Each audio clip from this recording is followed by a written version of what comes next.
வெளிப்படுத்தின விசேஷம். அதிகாரம் 16. அப்பொழுது தேவ ஆலயத்திலிருந்து உண்டான ஒரு பெரும் சத்தம் அந்த 7 தூதருடனே, நீங்கள் போய் தேவனுடைய கோப கலசங்களை பூமியின் மேல் ஊற்றுங்கள் என்று சொல்ல கேட்டேன். முதலாம் தூதன் போய் தன் கலசத்தில் உள்ளதை பூமியின் மேல் ஊற்றினான். உடனே மிருகத்தின் முத்திரையை தரித்தவர்களும் அதன் சொரூபத்தை வணங்குகிறவர்களுமாகிய மனுஷர்களுக்கு பொல்லாத கொடிய புண் உண்டாயிற்று. இரண்டாம் தூதன் தன் கலசத்தில் உள்ளதை சமுத்திரத்திலே ஊற்றினான். உடனே அது செத்தவனுடைய இரத்தம் போலாயிற்று.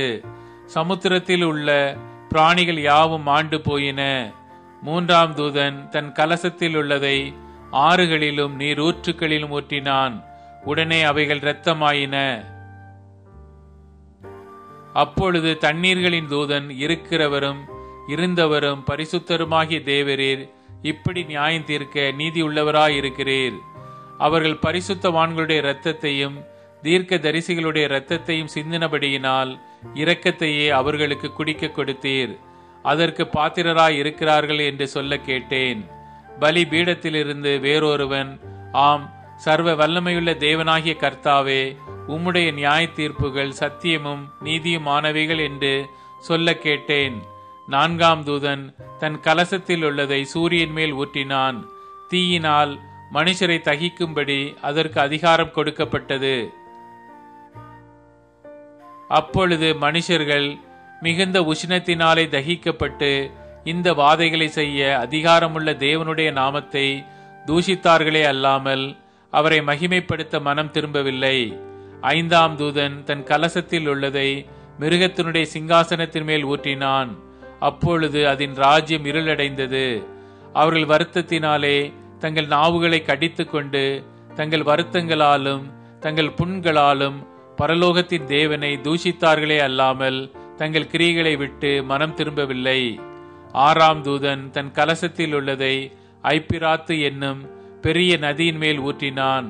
அப்பொழுது சூரியன் உதிக்கும் திசையிலிருந்தும் ராஜாக்களுக்கு வழி ஆயத்தமாகும்படி அந்த நதியின் தண்ணீர் வற்றி போயிற்று.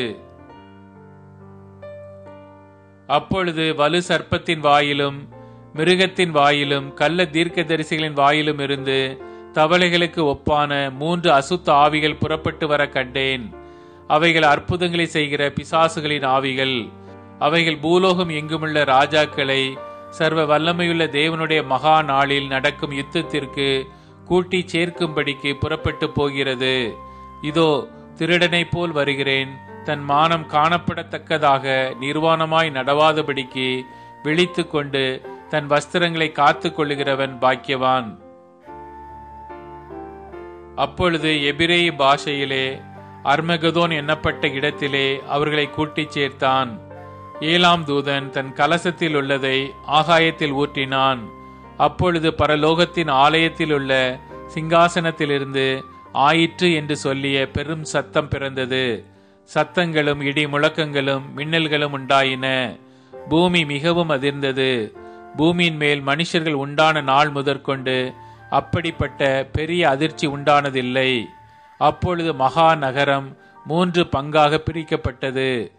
புற ஜாதிகளுடைய பட்டணங்கள் விழுந்தன. மகா பாபிலோனுக்கு தேவனுடைய உக்கிரமான கோபாக்கினையாகிய மது உள்ள பாத்திரத்தை கொடுக்கும்படி அது அவருக்கு முன்பாக நினைப்பூட்டப்பட்டது. தீவுகள் யாவும் அகன்று போயின. பர்வதங்கள் காணப்படாமற் போயின.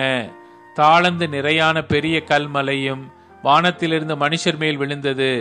அந்த கல் மலையினால் உண்டான வாதையின் நிமித்தம் மனுஷர்கள் தேவனை தூஷித்தார்கள். அந்த வாதை மகா கொடிதாயிருந்தது.